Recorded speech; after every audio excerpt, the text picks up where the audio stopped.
Je m'appelle Muriel et je suis infirmière à domicile.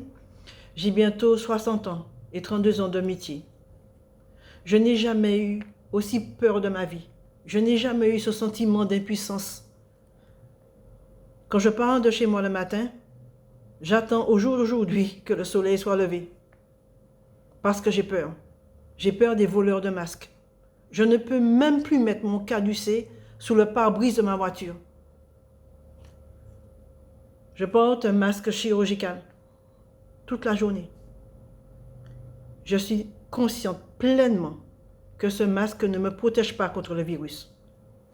Nous attendons des masques qui devraient nous être donnés par l'ARS.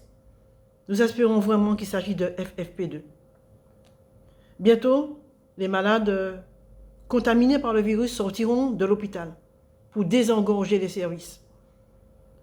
Nous ne sommes pas en mesure de les recevoir parce que nous n'avons pas de matériel, ni Charlotte, ni sur blouse, ni sur chaussures. Tout le matériel nécessaire pour ne pas se contaminer.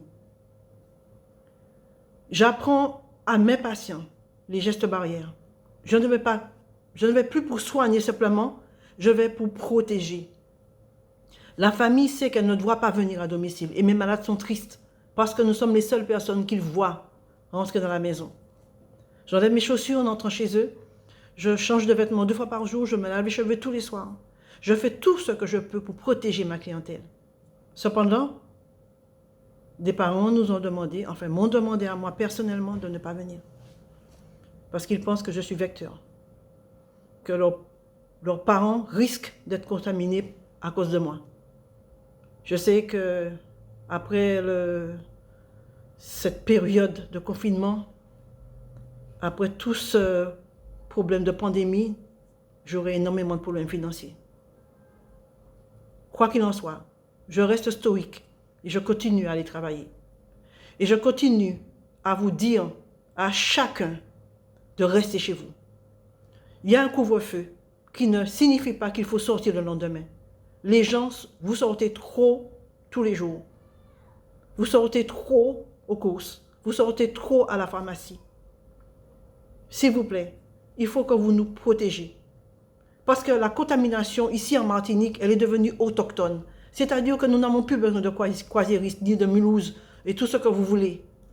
Nous la donnons entre nous, nous nous contaminons entre nous. Donc c'est ensemble que nous devons chacun comprendre que moins nous allons sortir, moins il y aura de propagation. Je reçois au secours de mes anciennes stagiaires qui travaillent maintenant en métropole. Elles sont jeunes, 23 ans, 24 ans, 26 ans, mais je leur dis vas-y, protège-toi, mais vas-y. Même si tu as le Covid-19, même si tu es positive, si tu n'as pas de symptômes, il faut que tu ailles travailler. Vas-y. Elles pleurent parce qu'elles ne voient que des morts. Mais je leur dis, nous sommes là pour ça, c'est notre devoir. Nous sommes au premier rang, nous vous demandons de rester chez vous. S'il vous plaît, je suis en Martinique, nous ne sommes pas immunisés. Nous ne croyez pas que nous soyons immunisés.